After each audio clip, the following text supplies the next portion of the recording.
예, 오늘 말씀의 제목은 마음의 근심이 되었더라 두 번째 시간입니다. 이 땅을 살아가면서 제일 큰 걱정이 있다면 아마도 자식 걱정일 겁니다. 그래서 나온 말이 무자식이 상팔자다 이런 말이 나왔습니다.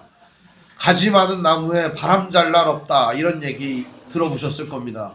자식이 많으면 걱정도 많다 그런 얘기입니다. 근데 실제로 자식이 많지도 않은 이 이삭 집안에 두 놈이서 싸움박질하는 이야기가 오늘의 이야기입니다.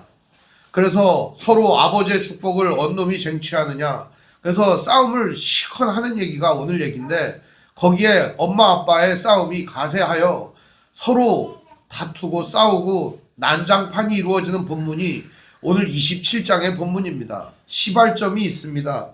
그 시발점은 바로 오늘 26장 34절 35절입니다. 우리 함께 읽어볼까요? 에서가 40세에 헷족 속 부엘의 딸 유딧과 헷족 속 엘론의 딸 바스맛을 아내로 맞이하였더니 그들이 이삭과 리브가의 마음에 근심이 되었더라. 여기 보면 마음에 근심이 되었더라 이런 말이 나오잖아요. 이 마음이라고 하는 말은 원래 르아흐라고 하는 말입니다. 이게 무슨 말이냐면 이게 한숨을 쉬었다 이런 말입니다. 긴 숨을 쉬었다 이런 말이죠. 땅이 꺼져라 한숨을 쉬는 겁니다. 인생에 낙이 없는 거예요. 땅이 꺼져라 한숨을 쉬고 있는 거죠. 근심이라고 하는 말은 마라, 쓰다 이런 말입니다. 쓰다, 아주 쓰다는 말입니다. 원래 이게 모라라는 말인데 같은 말이에요. 쓰다, 고통스럽다, 괴롭다. 우리가 이러려고 애들 키웠나? 그런 생각이 드는 겁니다.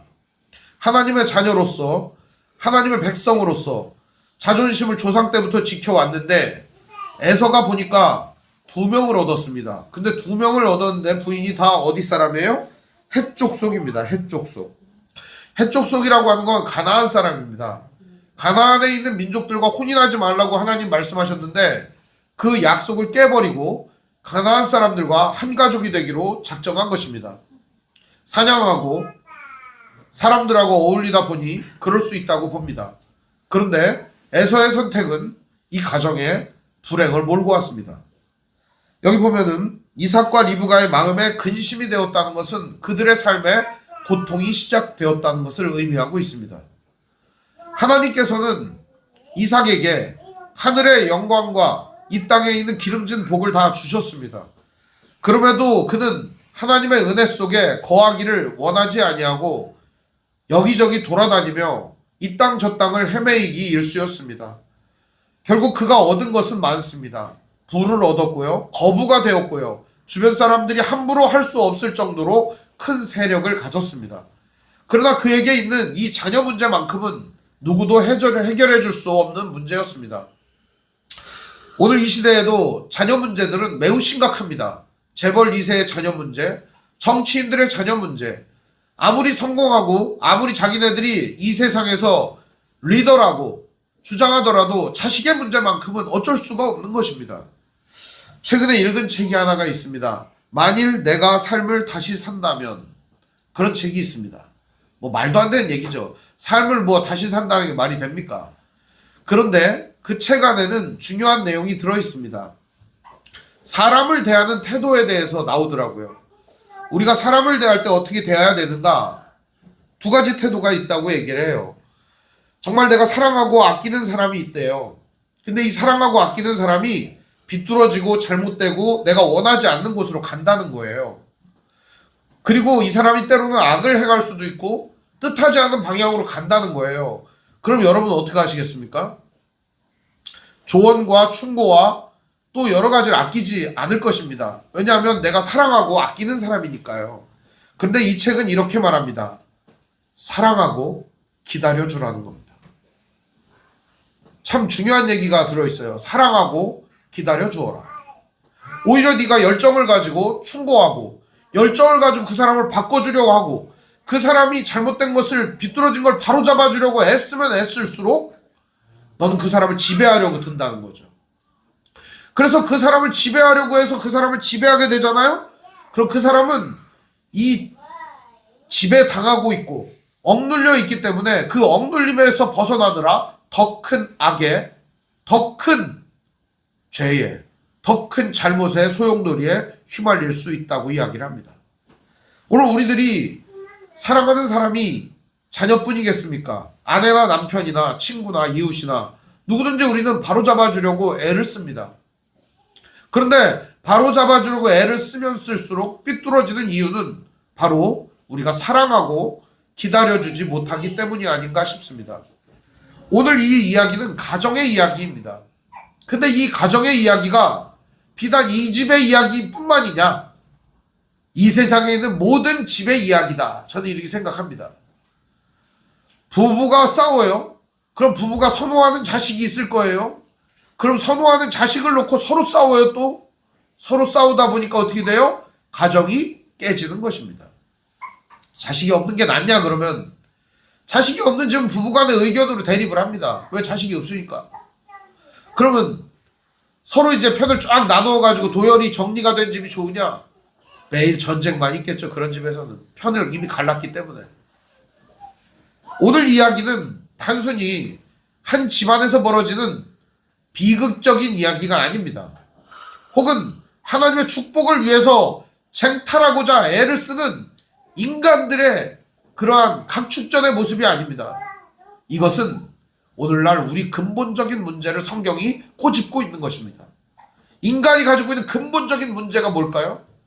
그것은 내가 원하는 대로 이루고자 하는 문제입니다. 내가 왕이 되고 내가 하나님이 되어서 내가 원하는 대로 이루어 가고자 하는 그 문제를 오늘 성경이 우리에게 꼬집고 있는 겁니다. 성경은 우리에게 말하고 있는 거예요. 네가 하나님이냐? 이 얘기를 묻는 겁니다. 네가 선악의 기준점이냐? 네가 과연 이 모든 것의 주인이냐? 선악과의 문제를 또 똑같이 이야기를 하고 있는 겁니다. 오늘 우리들은 이 문제 앞에서 하나님 앞에 겸손한 마음으로 나아갈 필요가 있습니다. 나도 내 마음대로 못하는데 누군가를 바꿀 수 있을까요? 바꿀 수 없습니다. 오늘 본문이 길어요. 긴데요. 설명은 매우 간단합니다. 이삭이 늙어가지고 눈이 어두워졌어요. 눈이 어두워지니까 어때요? 눈이 안 보입니다. 아, 이제 곧 내가 죽을 때가 다가왔구나. 그러고도 50년 더 살아요. 근데 죽을 때가 가까웠구나. 그래, 아직 인생을 모르는 거예요. 그래 놓고서 뭐라고 얘기하냐? 아, 이제 후계자를 정해야겠다. 후계자를 누굴 정하면 좋을까? 아들이 둘입니다. 큰아들 에서, 작은아들 야곱. 큰아들 에서는 사냥꾼이었어요. 사냥 잘하고 우호관계가 좋고 해쪽 속하고도 잘 지내요. 왜? 화친을 맺었으니까. 이때 결혼한다는 건 화친을 맺는다는 거니까 화친을 맺고 주변 사람들하고도 잘 지내요. 그래서 그쪽 가나안 지역에서는 에서를 모르는 사람이 없습니다. 유명한 사람이에요. 반면 야곱은 어떻습니까? 야곱은 집에서 양이나 돌보고 어머니 시중이나 들고 열심히 가축을 치는 사람이었습니다. 근데 이 집안의 전통상 누가 후계자가 되면 좋을까요? 야곱이 되면 좋죠. 아버지 아브라함 때부터 지금까지 이 집은 뭐 하는 집안이에요? 목축업을 하는 집안입니다. 그러니까 목축을 하는 집안에서 이제 후계자를 선택할 때 목축을 잘하는 후계자를 선택하면 되는데 큰아들이 원래 받아야 될 후계자로서 큰아들이 장자가 되어야 된다. 이런 생각을 갖고 있었습니다.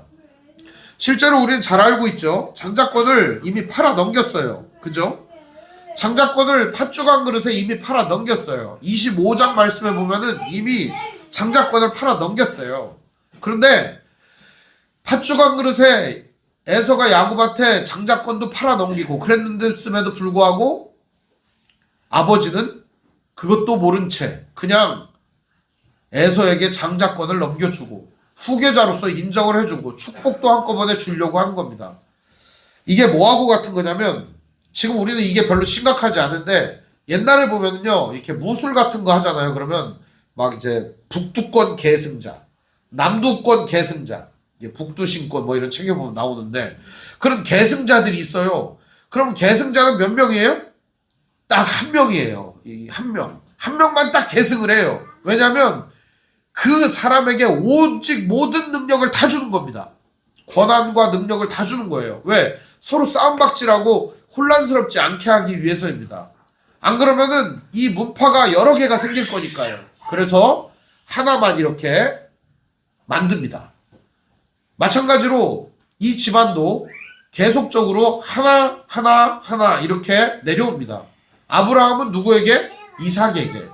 이삭은 오늘 이제 후계자를 정하는 날인데 에서를 정한 겁니다. 그래서 에서에게 복을 주려고 부릅니다. 불러서 뭐라고 얘기하냐? 2절 이삭이 이르되 이제 내가 늙어 어느 날 죽을지 알지 못하니 그런즉 내 기구 곧 화살통과 활을 가지고 들어가서 나를 위하여 사냥하여 내가 즐기는 별미를 만들어 내게로 가져와서 먹게 하여 내가 죽기 전에 내 마음껏 내게 축복하게 하라. 별미, 맛있는 음식을 갖고 와라. 사냥해서 고기를 잡아갖고 음식을 만들어 와라. 이 얘기를 합니다. 이삭은 왜 사냥해서 고기를 잡아오라고 했을까요? 축복할 빌미를 만들려고 했던 겁니다. 그리고 후계자를 오늘 정하려고 아예 벼르고 있었던 겁니다. 그런데요, 이런 상황 속에서 이삭의 눈이 어떻게 되어 있었다고 성경은 이야기합니까? 어두워져 있었다라고 말합니다. 성경에서 눈이 어둡다고 하는 것은 영적인 눈도 어두워져 있다는 사실을 보여주고 있는 것입니다. 실제적으로 우리에게 눈이 어두워져 있다라고 하는 것 자체가 무엇을 말하냐면 이 마음의 눈이 어두워져 있다는 것을 말하는 겁니다. 보통 사람들이 그냥 눈이 어둡다 하면 눈만 어두운데 여기 성경에서 말하는 눈이 어둡다는 것은 하나님도 보지 못하고 사람들도 보지 못하는 그런 어리석은 상태의 모습을 그대로 보여주고 있는 것입니다. 깜깜한 상태죠. 여러분 눈이 안 보이면 얼마나 답답합니까? 이삭도 마찬가지였습니다. 그래서 에서를 불러놓고 에서에게 이야기를 합니다. 그리고 에서의 목소리도 듣고 에서의 냄새도 맡았을 거 아닙니까? 그 사람의 냄새가 있고 목소리가 있거든요. 그런데 이제 에서가 그렇게 얘기를 하고 나갈 때 5절에 보면 리브가가 그 얘기를 듣습니다. 듣고 나서 계책을 세웁니다. 어떤 계책을 세우냐? 이런 계책을 세우는 겁니다. 이제 후계자를 정할래나 보다. 에서 그놈은 절대 안 돼. 왜죠? 이미 26장 35절에 눈밖에 났어요. 해족속하고 결혼을 해? 그리고 요 얘기는 다른 데에도 나옵니다. 우리 27장 46절도 한번 살펴볼까요? 26장 46절 27장 46절 같이 읽어봅니다. 시작. 리브가가 이삭에게 이르되 내가 햇사람의 딸들로 말미암아 내 삶이 싫어졌거늘 야곱이 만일 이 땅의 딸들 곧 그들과 같은 햇사람의 딸들 중에 아내를 맞이하면 내 삶이 내게 무슨 재미가 있으리까. 아주 넌덜머리가 난다 이런 얘기입니다. 이 말이 나중에 해설을 해드리겠지만 이 얘기는 내 인생 살 가치도 없고 넌덜머리가 난다 이겁니다. 결혼 잘못하면 힘들어집니다. 실제로 며느리나 사위가 잘못 들어오면 그 집안이 완전히 풍비박산이 납니다. 뭐 그게 여러분들 제가 뭐 굳이 막 설명을 안 해도 잘 아는 내용이기 때문에 그렇습니다. 그러니까 이 어머니 리브가는 얼마나 화딱지가 나겠습니까? 미치는 겁니다. 도대체 어떻게 저런 사람이 우리 집안에 들어와가지고선 미치는 겁니다. 이런 상황을 또 겪고 싶지 않은 거죠. 에서는 이미 눈밖에 났어요. 그래서 리브가는 야곱을 후계자로 정합니다. 물론 그 얘기가 성경에 있어요. 25장 23절에 보면은 큰 자가 어린 자를 섬길 것이다 이런 얘기가 나옵니다. 큰 자가 어린 자를 섬긴다고 하는 얘기가 단순히 야곱이 에서를 이긴다 이런 얘기가 아니에요. 성경의 원리예요. 근데 이 성경의 원리를 하나님께서 이미 말씀하신 거예요. 그러면 에서라고 하는 사람은 결과적으로 장자인데 장자로서 어떻게 하면 되는 거예요? 어린 자를 잘 섬겨주면 되는 거예요. 이미 장자권도 팔아 넘겼겠다. 그렇죠. 근데 이 에서와 이삭은 뭐를 모의하고 있는 거예요? 자기가 팔아넘긴 장자권 말고도 축복을 받으려고 하는 겁니다. 장자권과 축복은요 밀접한 연관이 있습니다. 오직 계승자는 하나, 축복을 받는 사람도 오직 하나여야 합니다. 그런데 여기 보면은 이삭은 에서를 축복하려고 하고 에서는 장자권도 뺏긴 사람임에도 불구하고 자격이 없어요. 축복을 받을 자격이 없음에도 불구하고 축복을 받아 가로채려고 하는 것입니다. 이미 장자권을 팔아 넘겼잖아요. 야곱한테 팥죽 한 그릇에. 그러면 장자는 누구예요? 야곱이 장자인 거예요. 그런데 야곱이 받아야 될 축복을 에서가 가로채려고 하는 거죠. 그러나 사회 통념상 누가 받아야 돼요? 에서가 받아야 되는 거죠. 그러니까 본문이 얼마나 이게 뒤죽박죽 되어 있는가를 보시면 됩니다. 서로 싸움박질을 하는 겁니다. 이게 서로 내가 받아야 돼. 내가 원래 자격이 있어. 아니야, 네가 팔았잖아. 내 거야. 우리 애들 싸우는 거랑 똑같습니다. 큰애가 이런 물건이 있다고 한번 쳐봅시다. 이런 물건을 동생한테 팝니다. 그러면 동생이 삽니다. 돈을 주고. 얼마 있다가 동생이 그렇게 얘기를 합니다. 돈이 없으니까 이거를 주고서 돈을 다시 받아옵니다. 빌려주는 거야. 막 쓰다 망가뜨립니다. 그럼 이건 누구 것이 될까요? 망가뜨린 사람은 네 거니까 네가 가지라고 하겠죠. 그러나 빌려준 사람은 뭐라고 하겠습니까? 내 건데 왜 망가뜨리냐고 하지 않겠습니까? 다시 물어내라고 하지 않겠습니까?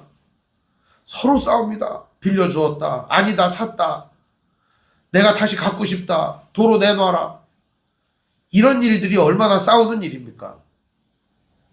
그게 성경의 이야기이고 우리 인생의 이야기입니다. 형제판에 주었다 뺏었다 하는 일이 얼마나 많습니까? 빌려줬다 안 빌려줬다 샀다 안 샀다 이런 얘기가 얼마나 많습니까?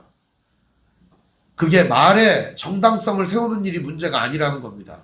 가장 큰 문제는 말의 정당성이 아니라 무엇이 진실인가, 무엇이 중요한가 하는 겁니다. 형제간의 사랑보다 더 중요한 게 있겠어요? 그깟 것 받고 안 받고가 뭐가 중요한 건데요? 서로 사랑하고 한 형제됨이 중요하지 않겠냐 이거예요. 큰 원리를 생각하지 않으니까 도덕적 기준과 잣대만 생각하는 거 아니겠습니까? 이게 너무나도 심각한 문제라는 것입니다. 결과적으로 어떻게 하느냐? 엄마는 야곱하고 이야기를 합니다. 그 얘기가 엄청 길어요. 이런 얘기를 합니다. 야, 가서 염소 2마리 잡아다가 아버지가 즐긴 별미를 내가 만들 테니까 빨리 가서 잡아라. 엄마, 근데 나는 털이 이렇게 없어요. 매끈매끈한데 어떻게 하면 좋습니까? 걱정 마. 내가 다 만들어 놨어. 그 양털로다가 이렇게 옷을 만들어 놨으니까 그걸 입고 가면은 감쪽 같을 거야. 니네 아버지 눈도 어둡잖냐. 뭐 배는 것도 없어 그냥. 그러면서 얘기를 하는 겁니다. 그래서 양을 잡아가지고 염소를 잡아가지고 갖다 주는 겁니다. 갖다 주자 별미를 만듭니다. 이 리브가가 얼마나 치밀하겠습니까? 이삭이 지금까지 먹어본 음식 중에 최고의 음식을 만들지 않겠습니까? 정말 가장 맛있는 음식은 누가 제일 잘 알아요? 아내가 제일 잘 알죠. 그래서 그걸 만든 겁니다. 만들어서 이제 갖고 갑니다. 그러자 이삭의 의심이 시작됩니다. 아버지, 제가 왔습니다. 그러자 거기부터 의심이 시작되는 거예요. 야곱인데 왜 에서라고 그러지? 어떻게 이렇게 속히 잡았느냐? 여호와 하나님이 속히 잡게 해주셨습니다. 하나님 얘기하는데 뭐 들먹거릴 말이 없잖아요. 그러자 들어오라고 얘기를 합니다. 네가 진짜 내 아들 에서가 맞느냐? 확인을 합니다. 그러자 내가 아버지의 맏아들 에서로소이다. 또 거짓말을 합니다.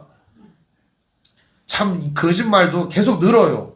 그 다음 뭐라고 하냐? 이리 와라. 내가 너를 만져보겠다. 두렵습니다. 이제 좀. 왜냐면 양털이 뺏겨질까. 이거를 이렇게 옷을 해 입었는데 이제 이거 들키면 안 되잖아요. 근데 어쨌든 가니까 눈이 어두니까 촉감도 어두워진 건지. 그러고 나서 별미를 갖고 왔어요. 제가 음식을 참 좋아합니다. 이 별미. 이 별미가요. 여러분 한번 생각을 해보세요. 이게 잡아온 고기인지 집에서 기른 고기인지 알 수 있어요, 없어요? 여러분 이게 그 토종 닭인지 그냥 일반 닭인지 알아요, 몰라요? 알죠. 뭘 알아요, 우리가?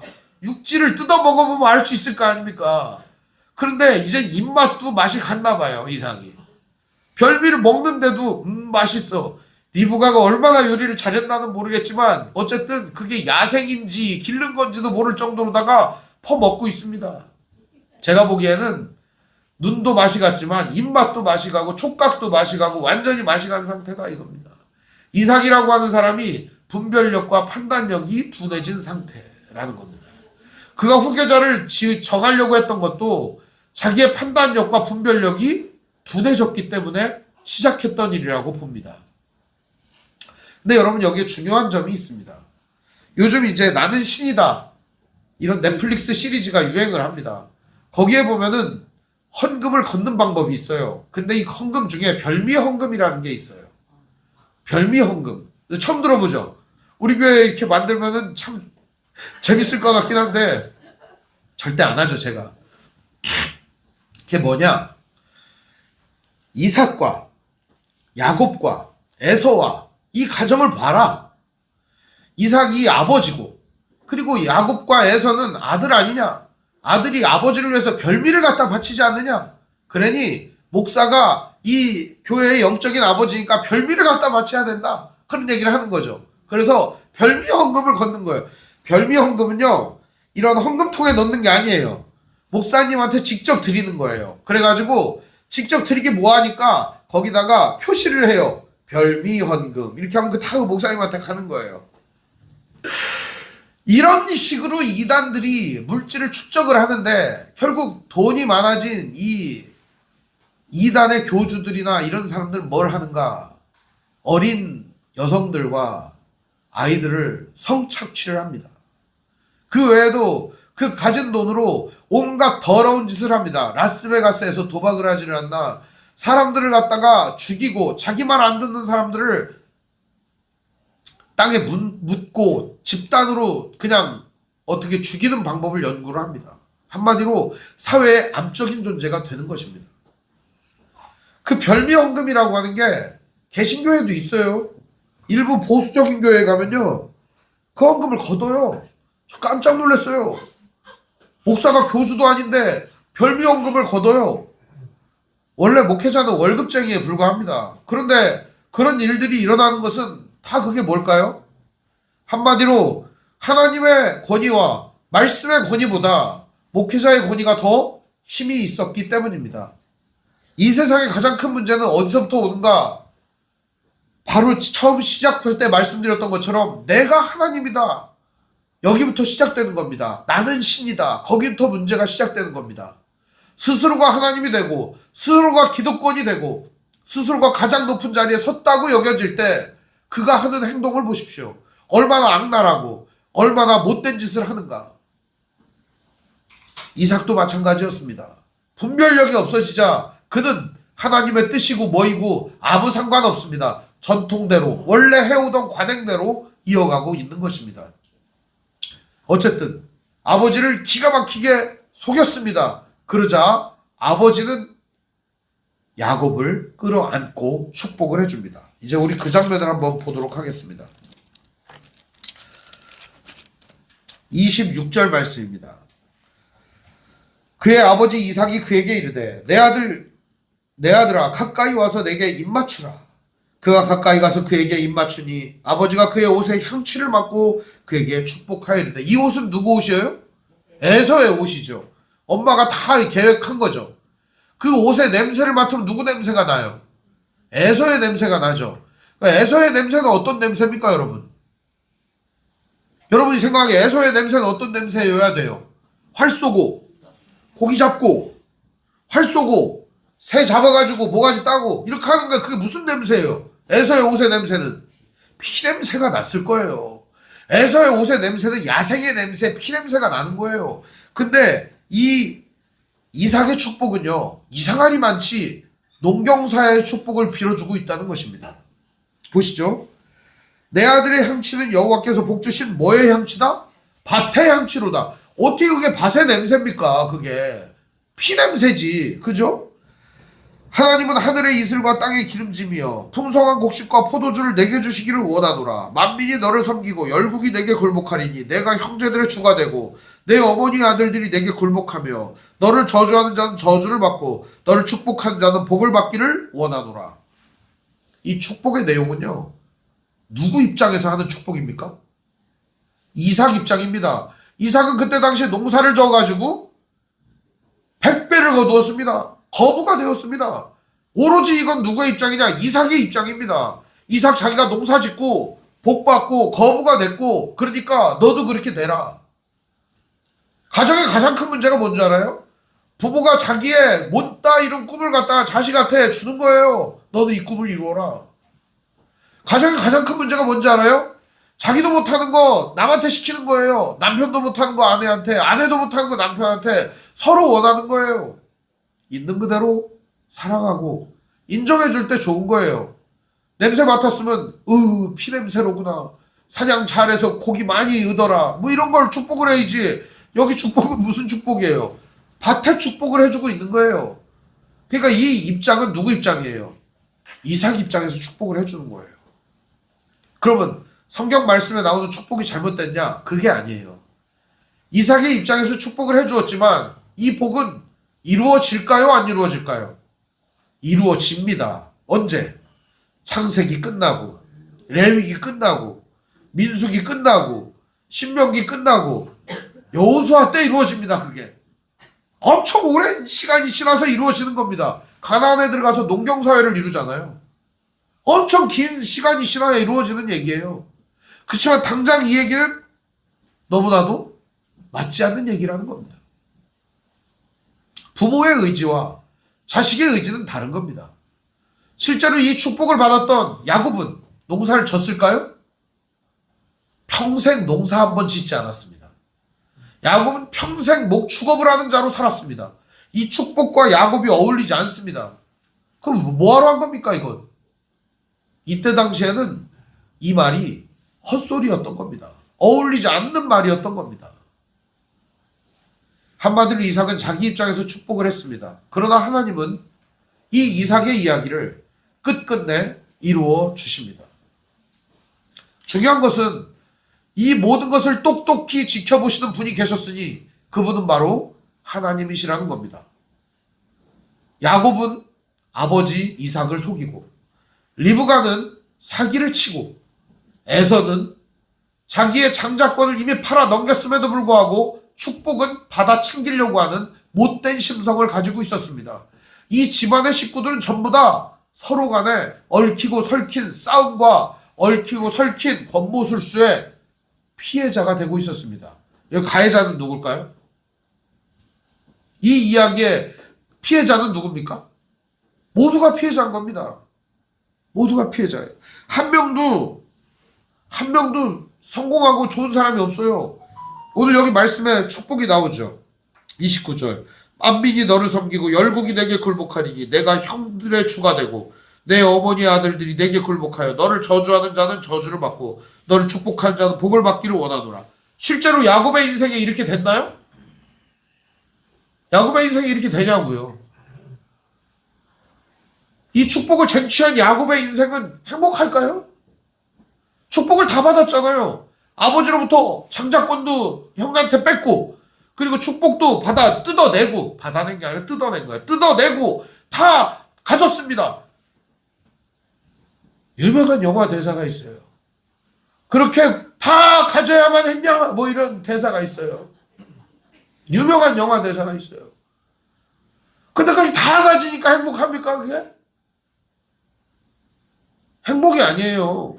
이거를 목사님들이 무슨 축복의 개념으로 여호와의 복을 받기 위해서 쟁취해야 된다, 쟁탈해야 된다 이런 얘기하는데 이 27장의 이야기는요 그냥 비극적인 얘기인 거예요. 그냥 한 집안이 권모술수를 써가지고 서로가 피해자가 되는 이야기를 우리에게 보여주고 있는 거예요. 오늘 이 이야기가 진짜 하나님이 원하신 얘기라고요? 그렇지 않습니다. 우리 모두 피해자입니다. 가해자는 없어요. 서로 가해자가 되는 거예요. 가정에서, 사회에서 이런 일이 계속 일어나다 보니까 뭐가 일어나는 거예요? 전쟁이 일어나는 거예요. 작게는 집안에서도 전쟁이 일어나지만 이 사회에서도 전쟁이 일어나는 거예요. 국제관계는 엄청 냉혹합니다. 얼마나 냉혹한지 모릅니다. 나라와 나라 간에는요 협상문서 한 줄 가지고서 총칼을 들이댑니다. 얼마나 심각한지 모릅니다. 오늘 이 이야기는요 단순히 이 가정의 비극만을 말하는 게 아니라 오늘 우리 가정을 돌아보라는 하나님의 뜻이기도 합니다. 여러분의 가정은 안녕하십니까? 여러분 진짜 축복을 쟁취하면 행복할 거예요? 진짜? 여러분들이 원하는 그 축복을 진짜 받으면 여러분들 진짜 행복할까요? 우리 인생에서 진짜 이렇게 기를 쓰고 속이고 별미 만들고 옷도 막 아무거나 막 그 입고 막 가가지고 무릎 꿇고 축복 받고, 예, 제가 아버지의 아들 에서가 맞습니다, 거짓말도 해가면서 이렇게 축복 받으면 행복합니까? 이런 축복이 절대 행복하지 않다는 겁니다. 이건 축복이 아니에요. 말만 축복이지. 사랑하는 성도 여러분, 진짜 복은 뭘까요? 진짜 복은 이 모든 이 스토리 위에 계신 하나님을 보는 겁니다. 이게 중요한 거예요.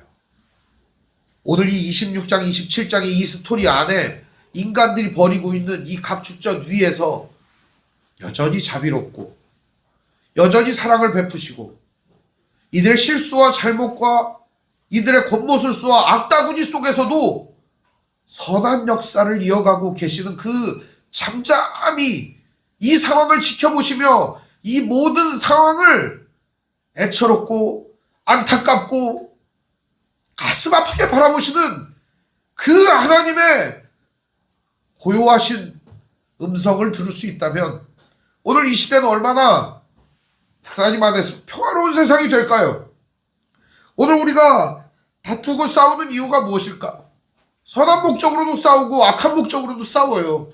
그런데 오늘 이 싸움의 가장 근본적인 원인은 뭘까요? 바로 그것은 내 스스로가 하나님이 되고 내 스스로가 선악의 기준이 되며 모든 것을 내가 가지려고 하는 소유권의 문제 때문에 이 문제가 발생하는 것입니다. 하나님은 이 모든 상황을 서서히 이끌어 가십니다. 그리고 잠잠히 기다려 주십니다. 잠잠히 사랑하여 주십니다. 그리고 이 모든 것 위에서 이 사람들의 마음을 각 사람 마음을 어루만져 가십니다. 야곱은 야곱대로, 에서는 에서대로, 이삭은 이삭대로, 리브가는 리브가대로 그의 인생들을 어루만져 가십니다.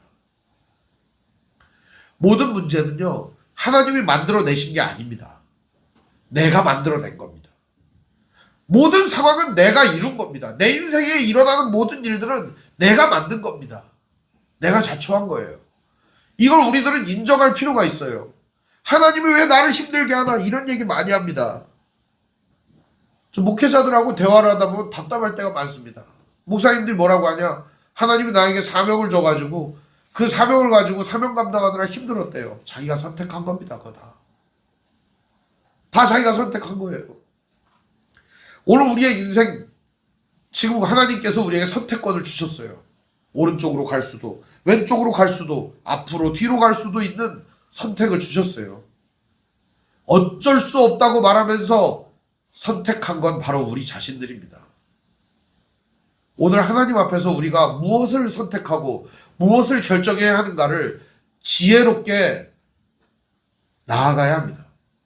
그 유일한 길은 하나님이 무엇을 기뻐하시는가, 하나님을 무엇을 원하시는가를 진심으로 바라볼 수 있다면 좋겠습니다. 오늘 말씀 앞에 저는 이런 생각을 했습니다. 제가 신학교를 다니면서 생각했던 거예요. 처음 대학교를 들어갔습니다. 신학대학을 들어가서 그런 생각을 했습니다. 그래, 대한민국 인구가 그때 4,500만이었거든요. 4,500만이니까 1,000만 교회를 해야겠다. 1,000만 명 모이는 교회를 해야겠다. 그래서 뭐 비전을 얘기를 하려잖아요. 이렇게 나와갖고서 저는 1,000만 명 교회를 할 겁니다. 그래서 1,000만 명이 모이는 교회를 만들어서 하나님을 기쁘시게 할 겁니다. 애들이 막 박수를 쳤어요. 교수님이 대단한 사람이 들어왔다는 거죠. 이제 공부를 하면서 알게 됐어요. 1,000만 명은커녕 한 명을 변화시키는 것도 어렵다는 걸 알게 됐습니다. 그래서 대학을 졸업하면서 신학대학원에 갈 때는 한 명을 위해서 신학을 공부를 해야겠다 생각을 했습니다. 그래서 한 사람이라도 변화시킬 수 있다면, 한 사람이라도 그리스도의 제자로 만들고 이 땅 가운데 살 수 있다면 좋겠다. 그래서 한 사람이라도 변화를 시키자. 그러면서 신대원 3년을 공부를 했습니다. 신학대학원을 졸업하는 날 알게 되었습니다. 다른 사람은 내가 변화시킬 수 없다는 사실을 말입니다. 큰 깨달음이었습니다. 그리고 나라도 그리스도인이 되자. 나라도 하나님 앞에서 잘 살아야 되겠다. 나 자신도 못 바꾸는 놈이 누구를 바꾸겠는가, 그런 생각을 하면서 신학을 졸업을 하고 교회를 개척을 하고 지금까지 왔습니다. 나라도 잘해야겠다, 이런 생각은 지금도 변함이 없습니다. 제가 누군가를 변화시키겠다, 이런 마음도 변함이 없습니다. 저는 아이들도 제 마음대로 못한다는 사실을 너무 잘 알고 있습니다. 애들한테서 그래서 이렇게 해라 저렇게 해라 얘기를 잘 못합니다. 제 마음속에는 항상 그게 있습니다. 하나님 앞에서 내가 어떻게 살아가야 할까, 이거에 대한 고민이 있습니다. 오늘 여러분은 어떻습니까? 저는 긴 세월 이것을 묵상하며 살았습니다.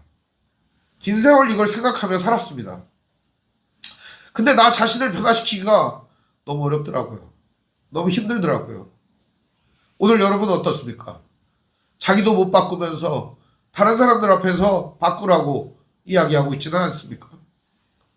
나 자신도 변화시키지 못하면서 다른 사람을 고쳐주려고 내 눈에 들보는 보지 못하면서 남 눈에 티는 빼려고 하는 그런 마음이 있지는 않습니까?